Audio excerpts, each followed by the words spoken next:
Mesdames, Messieurs, bonjour. Je m'appelle André Baruchel, je dirige le service d'hématologie pédiatrique de l'hôpital Robert Debré à Paris. Je suis considéré comme un spécialiste des leucémies aiguës de l'enfant. Et ce que vient de dire Norbert Ifra, le temps de la recherche est très long. On va essayer de l'illustrer ensemble sur la sollicitation en particulier d'Alain Echen et Nathalie Oglabouré à propos d'une révolution thérapeutique dans notre domaine qu'on appelle les CAR-T-cells. Je vais essayer d'être le plus pédagogue possible pour expliquer ce que c'est. D'abord, comme il est d'usage, mes liens d'intérêt, j'ai mis en gras ici les laboratoires avec qui, dans le domaine des CAR-T-cells, j'ai collaboré. Les leucémies aiguës lymphoblastiques de l'enfant, c'est entre 400 et 450 nouveaux cas par an en France, 90% de survie à long terme. Mais ce que ça veut dire, c'est qu'on a toujours, premièrement, des rechutes. Environ 15% des enfants peuvent présenter une rechute. Ces rechutes ne sont pas distribuées de manière égale. Si on est un bébé de moins de 1 an, si on est un adolescent ou un adulte, les taux de rechute là dépassent très largement les 15%. Certains types de rechutes, je ne vais pas rentrer dans les détails, sont parfois quasiment incurables, même à l'heure d'aujourd'hui. Et globalement, on va dire qu'on n'est pas content du pronostic des rechutes. Et puis même, les enfants qu'on guérit du premier coup payent parfois un très lourd tribut aux traitements toxiques qu'on appelle les polychimiothérapies. Et on a parfois, dans certaines formes de bons pronostics, malheureusement, autant de décès en rémission complète que de décès liés à la maladie. Et puis, ces traitements, est-ce qu'il est normal que les enfants perdent leurs cheveux, se retrouvent hospitalisés pour de longues périodes, soient immunodéprimés pendant de longues périodes et des effets secondaires, par exemple, liés à la greffe de moelle qui est indiquée essentiellement dans les rechutes, cette greffe de moelle étant précédée d'une irradiation corporelle totale. Et malheureusement, ces traitements, dans ces cas-là, ont des séquelles qui peuvent être des séquelles à vie. Donc tout ça pour dire que bien qu'on affiche des statistiques relativement triomphantes, entre guillemets, je mets tous les guillemets du monde autour de ce mot, le problème des leucémies aiguës lymphoblastiques, cancer le plus courant chez les enfants, n'est pas réglé. Alors, je vais commencer par une description très simple qui a été faite dans un journal de finance sur ce que sont les CAR-T-cells. Et vous voyez que ce journal de finance disait « Est-ce que c'est comme ça qu'on va guérir le cancer ?» Alors, démarrons en bleu avec des cellules T, ajoutons des billes magnétiques en violet couvertes de protéines qui les font pousser, utilisons un virus qui va changer les récepteurs en créant un récepteur à la surface des cellules, faisons pousser plus de cellules, enlevons les billes et réinjectons les cellules au patient. Alors, vous imaginez que c'est un peu plus compliqué que ça, mais j'ai voulu cette diapo très simple pour vous expliquer simplement les CAR-T-cells. Alors, ça a été l'avancée de l'année 2018. Vous voyez ici les papiers de toutes les revues prestigieuses dans lesquelles ont été publiés ces résultats. Mais l'éditorial d'une grande revue, le New England, en 2017, soulignait bien déjà que tout ça était parti d'une observation incroyable d'un chirurgien en 1893, Coulet, qui avait montré qu'en infectant la jambe de quelqu'un qui avait une tumeur inopérable, eh ben, on pouvait assister à des régressions tumorales au moment de la réaction inflammatoire. Et donc ça, c'était la base, si j'ose dire, de l'immunothérapie, 1893. Alors je vais reprendre des notions le plus simplement possible. On a en gros deux sortes d'armées dans notre corps. Une armée qui est dite l'immunité innée, avec des cellules qui ont les doux noms de macrophages ou cellules NK, par exemple. Et quand un agent rentre, immédiatement ces cellules, en termes d'heures, réagissent. Quand un agent extérieur, une bactérie, par exemple, rentre. Mais on a aussi une immunité dite adaptative qui va mettre un peu plus de temps à agir. Et vous voyez qu'il y a des cellules dites B, lymphocytes B, et des lymphocytes T que vous avez dans votre sang et dans vos ganglions lymphatiques en particulier. Et vous voyez qu'à la surface de ces cellules, en bleu pour les cellules B, en jaune pour les cellules T, il y a des sortes de récepteurs, de petits harpons. Et vous voyez que ces récepteurs dans les cellules B vont être libérés, les harpons vont être libérés dans le sang, ce sont les missiles qu'on appelle les anticorps. Et puis pour les cellules T, par contre, le harpon va rester accroché et va essayer, dans un contexte où le macrophage lui présente une partie de la bactérie, va tuer le macrophage rempli de la bactérie. Et ainsi, on va éliminer les microbes. Alors, en fait, quand on regarde un peu plus dans le détail, on a affaire à deux structures différentes. Ce qui est à la surface d'un globule blanc lymphocyte B, ce sont donc des immunoglobulines ou anticorps, et vous voyez cette structure en Y. Et ce qui est à la surface d'une cellule T, c'est un récepteur T, structure éminemment complexe. Et l'idée géniale a été de dire on va prendre un bout des deux. Et on va prendre un bout des deux, et c'est-à-dire qu'on va transformer une information complexe d'un lymphocyte B en une information qui tient sur une seule chaîne, et on va la coupler à une information qui dit au lymphocyte de se multiplier. C'est le petit segment rouge que vous voyez sur la diapositive. Et le type qui a eu l'idée de ça, c'est un chercheur israélien un peu génial, Zélie Guéchard, qui en 1989, donc vous voyez, il y a 22 ans, nous a dit, eh bien voilà, si on faisait un récepteur qu'on va appeler chimérique, on pourrait donner à un lymphocyte T la spécificité d'un lymphocyte B, mais en même temps garder les fonctions d'activation et d'exécution du lymphocyte T qui est destiné à tuer sa cible. Alors, après Zélie Guéchard, parce que les premiers quarts ne marchaient pas très bien, sont arrivées deux personnes en particulier, un Français, Michel Sadelin, exilé à New York, puis un chercheur italien exilé également aux États-Unis, Dario Campana, qui ont dit, en fait, une seule molécule, le petit bâton rouge de tout à l'heure, ça ne suffit pas, il faut en mettre deux, et il faut en mettre un autre qui donne clairement à la cellule la possibilité de se multiplier et de garder la mémoire de l'agression. Et pour faire rentrer cette information dans les cellules, Michel Sadelin et Dario Campana ont utilisé un virus cousin du sida qu'on appelle un rétrovirus. Et puis un autre chercheur, Carl June à Philadelphie, a réussi à faire passer ça à l'homme, en l'occurrence en changeant de vecteur, avec un vecteur lentiviral, lui aussi cousin du virus du sida. Et ces travaux ont été publiés chez l'homme pour la première fois en 2010, 2011 et 2012.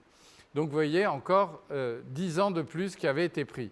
Et donc finalement, aujourd'hui, on travaille avec ce qui est entouré en rouge sur ce diagramme, c'est-à-dire un quart de deuxième génération qui comporte la simple chaîne qui est dehors, le harpon, et à l'intérieur de la cellule, la molécule jaune et la molécule rouge qui ont été codées par le génome qu'on a inscrit dans le lymphocyte T grâce à ce virus. Alors voilà la définition savante. Un récepteur T antigène chimérique, ce sont des lymphocytes T génétiquement modifiés activés qu'on a isolés d'un patient et qu'on a réussi à expandre, qu'on a modifié avec un vecteur lentiviral ou rétroviral, il y a des méthodes non virales mais peu importe, pour exprimer une nouvelle construction à la surface qui est capable de reconnaître un antigène. Ensuite, il faut de nouveau activer et expandre ces cellules et ensuite les injecter au patient. Alors, entre ce que je viens de vous raconter et les premiers essais cliniques, c'est une route extrêmement escarpée. Et finalement, il faut tester tous les éléments de ce que je viens de vous raconter, c'est-à-dire la cible, quelle est-elle, quelle est la meilleure qui est présente seulement sur les cellules anormales, mais pas sur les cellules normales si possible. Quelle est la meilleure manière d'accrocher la cible, c'est le fameux harpon. Est-ce que le harpon doit avoir une partie souple ou une partie rigide? C'est la partie dite charnière. Il doit transpercer la membrane, on appelle ça le domaine transmembranaire. Et puis il y a ces domaines de costimulation qui vont être la partie intelligente du harpon, si j'ose dire, qui vont dire à la cellule T de se multiplier et de tuer les cellules. Et ensuite, ça, une fois qu'on l'a construit, il faut d'abord le tester. Alors on le teste sur des cellules dans un laboratoire, on appelle ça in vitro, dans des tubes ou des flasques. Et il faut être capable de montrer qu'on tue des cellules leucémiques. Et puis deuxièmement, on va injecter des cellules leucémiques à des souris qui sont immunodéficientes en général pour qu'elles acceptent ces cellules leucémiques. Et on va leur injecter les CAR et on va voir si les CAR ont un effet toxique, ça se manifeste par des symptômes chez la souris, voire leur mort, ou si les CAR aussi vont tuer les cellules anormales qu'on leur a greffées de cette manière-là. Alors, on a réussi dans beaucoup de leucémies aujourd'hui et des maladies cousines qu'on appelle les lymphomes à identifier des cibles.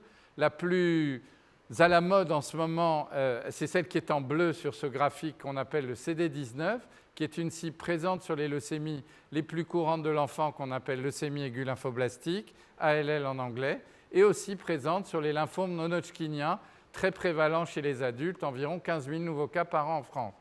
Et puis une autre cible qui est très à la mode, et en ce moment se tient un congrès européen dont on en parle beaucoup, BCMA, qui est un antigène présent à la surface de cellules mûres de la lignée B.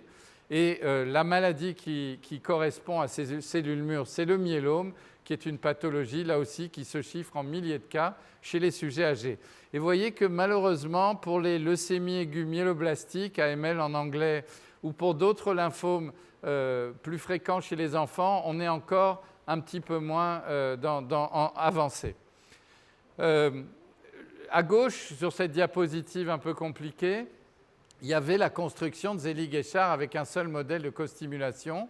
À droite, vous avez les nouveaux modèles et on s'est aperçu qu'en fonction de la molécule qu'on introduisait dans le lymphocyte T, ou bien le lymphocyte T poussait très très vite et persistait peu de temps mais attaquait très très fort la tumeur, ou bien au contraire, le lymphocyte T montait un petit peu moins vite en termes d'expansion, mais pouvait persister et parfois éventuellement des années.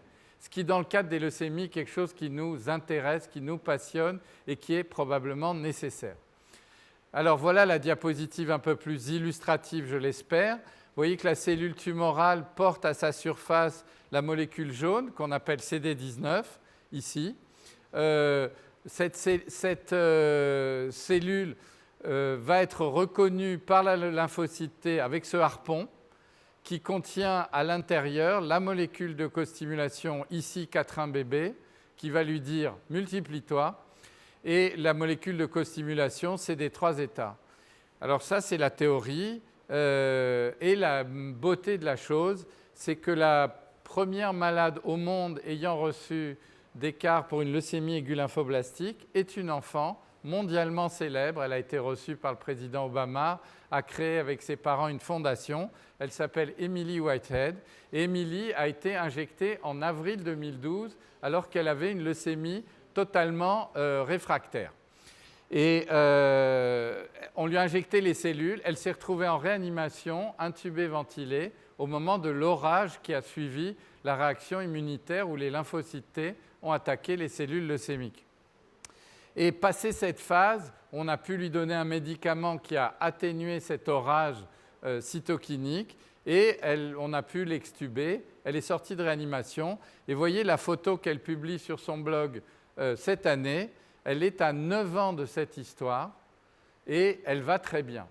Et en fait, Émilie, c'est la courbe ici d'expansion d'écart en noir qui ont grimpé d'une manière phénoménale, un facteur 100 000, puis qui ont persisté dans le sang, dans la moelle osseuse et dans le liquide céphalorachidien. Alors ça, c'est formidable, et on sait que les cellules persistent, puisque encore aujourd'hui, et j'en parlerai un tout petit peu, elle a besoin de recevoir des immunoglobulines parce qu'elle ne fabrique pas de lymphocytes B, qui eux aussi portent la cible dite CD19. Mais je voudrais aussi insister sur le fait que il y a un patient numéro 2 dont personne ne connaît le nom et qui a eu exactement la même expansion qu'Émilie, un facteur 100 000, mais malheureusement, les cellules n'ont pas persisté et ce patient a rechuté et est malheureusement décédé.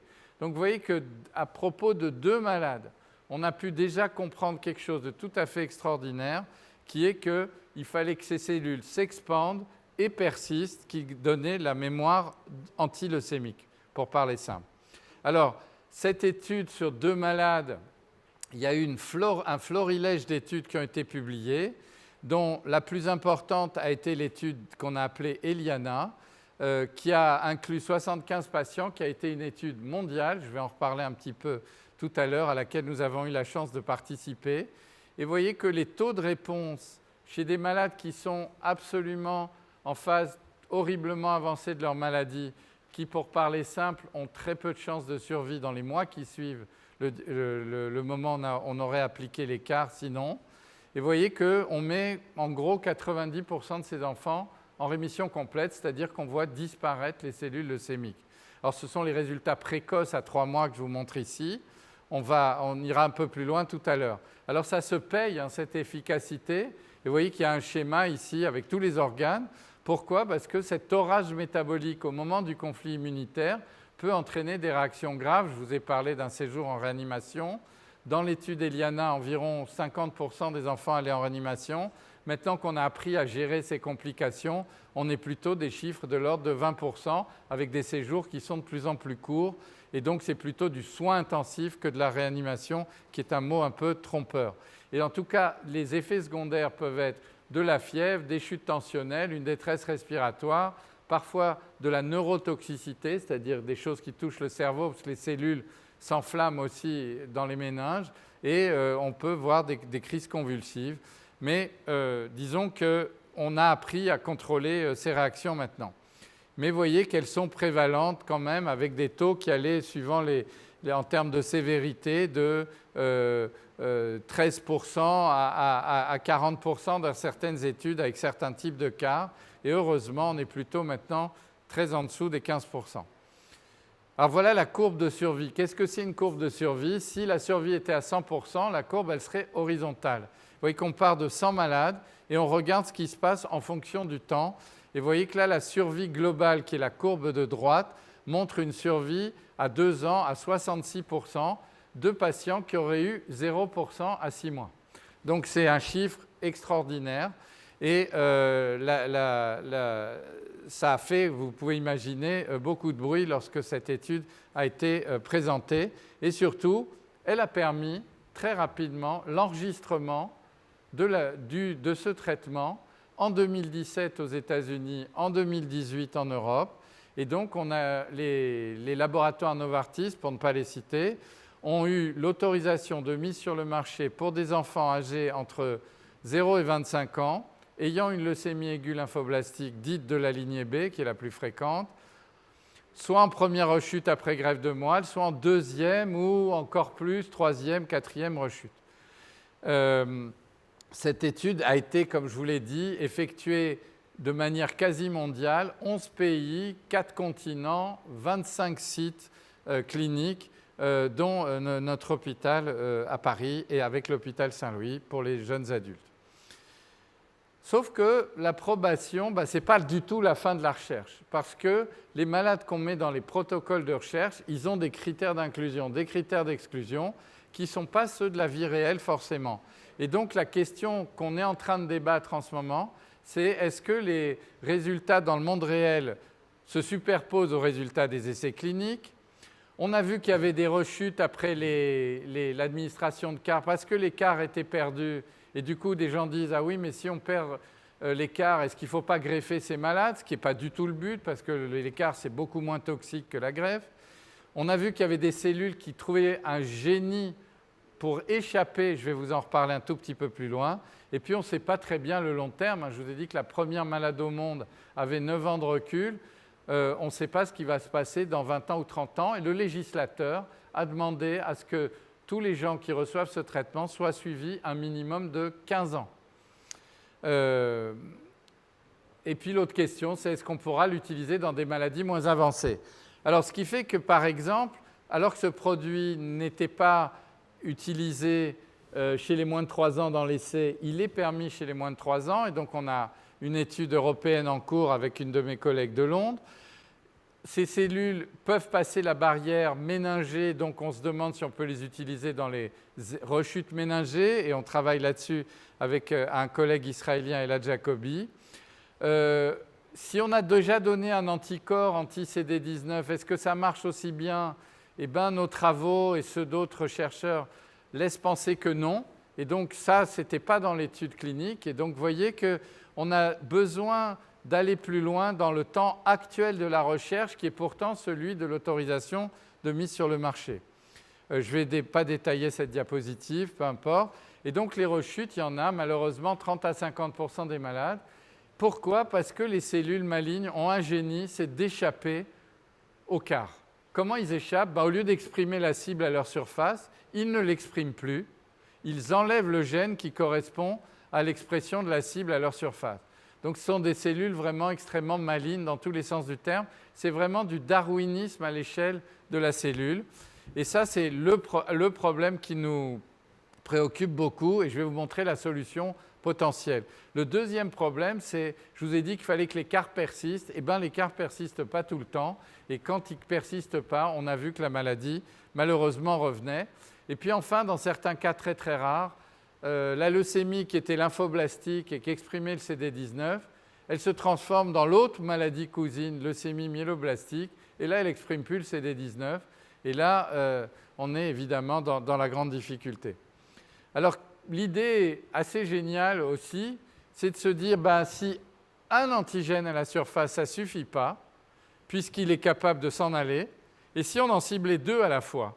Et donc, vous voyez que sur ce petit schéma, on a montré qu'une cible, 2 cibles, et bien on va faire les 2 en même temps.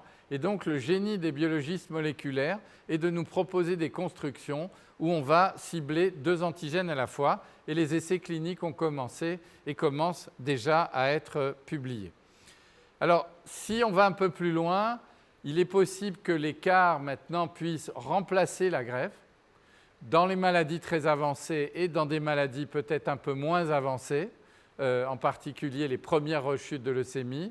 Et puis, si on va un peu plus loin, et on est en train de le tester dans une étude clinique, on pourrait imaginer dès la première ligne, et en commençant bien sûr par les malades les plus graves, de faire seulement 2 mois de chimiothérapie, de fabriquer l'écart, d'injecter l'écart et de s'arrêter là, au lieu de faire 2 ans de chimiothérapie, comme on fait dans les formes actuelles de leucémie aiguë lymphoblastique. Vous imaginez la révolution thérapeutique que ceci peut présenter, mais on n'en est pas encore tout à fait là. On est encore dans le temps de la recherche sur ce sujet. Alors, il y a beaucoup d'inconnus. Est-ce qu'on peut avoir des CAR encore mieux, moins toxiques, plus efficaces? Est-ce qu'on pourrait servir des CAR à partir d'un donneur volontaire dont on bricolerait les cellules pour qu'elles deviennent tolérables pour le receveur? Il y a des études en cours, il y a des produits qui pourraient arriver sur le marché pour ça. Est-ce qu'on peut utiliser d'autres cellules que les cellules T? Je vous ai parlé des macrophages tout à l'heure, des cellules NK. On peut imaginer de leur transplanter à elles aussi un récepteur qui peut attaquer les cellules leucémiques. Est-ce qu'on peut l'utiliser dans d'autres maladies malignes hématologiques, les leucémies lymphoblastiques T, qui nous posent toujours des problèmes, et leurs maladies cousines, les lymphomes, les leucémies aiguës myéloïdes, qui sont la maladie prédominante des adultes, et les lymphomes à cellules B de l'enfant, puisqu'on sait que dans les lymphomes à cellules B de l'adulte, ça marche. Et puis dans les tumeurs solides, est-ce qu'on va y arriver? Ce n'est pas formidable pour l'instant les résultats, mais les chercheurs développent une activité intense autour de ces cellules. Pourquoi c'est difficile? Parce que ce n'est pas évident que les cellules parviennent au site tumoral. Ce n'est pas évident que l'environnement à l'intérieur de la tumeur permette à ces cellules de s'expandre. Elles ont des sortes d'été noirs pour les cellules T. Et donc, en tout cas, il y a des progrès incroyables qui sont en train d'arriver dans les neuroblastomes et les tumeurs solides, et on les verra au cours de ce congrès. Et juste pour terminer, vous raconter l'histoire de la toute première malade traitée en France, qui est traitée d'abord en 2010 pour une leucémie aiguë lymphoblastique tout à fait banale, dont elle avait 90 chances sur 100 de guérir. Malheureusement, elle rechute 3 ans après. Elle est greffée. Malheureusement, elle rechute après la greffe, et cette rechute est totalement réfractaire à tout. Elle a la chance d'arriver juste au moment où l'étude Eliana, dont je vous ai parlé, ouvre en France. Et elle a été la première malade incluse dans cet essai dans notre service. Et elle s'est retrouvée en réanimation 3 jours après, donc même histoire que la petite américaine. Avec les traitements dont on dispose, on a pu très vite soulager et qu'elle puisse remonter dans notre unité. 2 mois après, elle retournait à l'école. 10 mois après, elle montait une montagne. Et on va être bientôt, dans quelques jours, dans les 5 ans de son injection. Et cet enfant, qui est une jeune adolescente de 16 ans maintenant, va très bien. Et elle reçoit toujours des immunoglobulines, ce qui veut dire que les CAR sont toujours là. Et la voici au sommet de la montagne qu'elle a gravie avec une de nos associations. Donc, en conclusion, merci à 30 ans de recherche d'avoir permis la naissance de quelque chose d'extraordinairement complexe. Et c'est pour ça que il faut financer la recherche fondamentale parce que sans recherche fondamentale, il n'y aura pas de recherche appliquée comme celle que je viens de vous montrer. Il faut souligner les efforts industriels considérables qui ont permis la mise sur le marché de ce médicament, qui a été développé, vous l'avez vu ici, dans une maladie pédiatrique avant la maladie adulte, avec des résultats excitants, mais à un prix toxique relativement élevé, et on ira vers des cas meilleurs. Mais on a encore besoin de recherche. Est-ce que les data en vie réelle vont reproduire ces résultats cliniques? Est-ce qu'on va avoir le droit de les utiliser dans d'autres situations cliniques moins avancées? Pour l'instant, l'autorisation de mise sur le marché, la réponse est non. On n'a pas de test compagnon officiel pour bien mesurer ce qu'on fait. Alors, on a tous mis au point des tests, mais il n'y a pas de test officiel. On ne sait pas tout à fait ce qu'il y a dans le sac qu'on reçoit de l'usine de manufacture. L'organisation de ça, que je vous ai fait de manière très simple, est horriblement complexe, et vous verrez sur ma diapositive finale le nombre de personnes que ça implique. On a besoin de CAR encore meilleurs, moins toxiques, plus persistants, qui préviennent l'évolution clonale, c'est-à-dire l'échappement où la cible n'est plus là. Et puis, je ne vous ai pas parlé d'un problème essentiel, c'est qu'une injection de CAR, aujourd'hui, ça coûte 300 000 € en France et 475 000 $ aux États-Unis. Et donc, l'impact et la toxicité, non plus clinique, mais financière, sur les systèmes de santé est quelque chose qui va être un débat, puisque, au-delà des CAR, toutes les innovations en cancérologie coûtent extrêmement cher. Et enfin, et ça nous tient bien à cœur évidemment, on voudrait que ce modèle qui, pour l'instant, fait florès dans la sorte la plus courante de leucémie aiguë lymphoblastique, puisse s'appliquer aux autres leucémies et surtout aux tumeurs solides, dont certaines on garde un pronostic absolument catastrophique. Et pour conclure, je voudrais remercier l'ensemble des équipes avec lesquelles nous travaillons, les équipes de mon service bien sûr, les gens qui prélèvent les cellules, ce qu'on appelle la phérèse, les pharmaciens qui reçoivent et qui qualifient ces cellules lorsqu'elles reviennent, les unités de soins intensifs, ICU en anglais, les laboratoires d'hématologie, de génétique, d'immunologie qui nous aident, et bien sûr le laboratoire de thérapie cellulaire de l'hôpital Saint-Louis et le programme jumeau dans l'unité adolescents et jeunes adultes dirigé par mon collègue Nicolas Boissel, avec exactement le même ordre de personnes à l'hôpital Saint-Louis. Et puis je remercie aussi mes collègues de Philadelphie, Steve Grupp et Shannon Maud, qui nous ont accompagnés dans la progression de ce traitement et notre professionnalisation qui maintenant, je l'espère, est réelle, puisque notre expérience cumulée Saint-Louis-Robert-Debré porte sur presque 120 malades maintenant. Je vous remercie et si vous avez des questions à poser, posez-les sur le chat et nous pourrons y répondre tout au cours de ce congrès. Il m'appartient maintenant de vous présenter l'intervenant suivant. L'intervenant suivant est le docteur Olivier Delattre, qui travaille à l'Institut Curie, qui dirige le pôle qu'on appelle CIREDO, qui est un pôle enfants et adolescents qui intègre la recherche clinique et la prise en charge clinique. Olivier Delattre est un chercheur extraordinairement confirmé et célèbre dans le domaine de la cancérologie pédiatrique. Il a été lauréat du prix Gruffuel, que j'ai contribué à lui remettre, et j'en suis très heureux, il y a quelques années. Et Olivier va nous parler maintenant d'une autre manière d'attaquer les cellules tumorales qu'on appelle les thérapies ciblées. Olivier, à toi.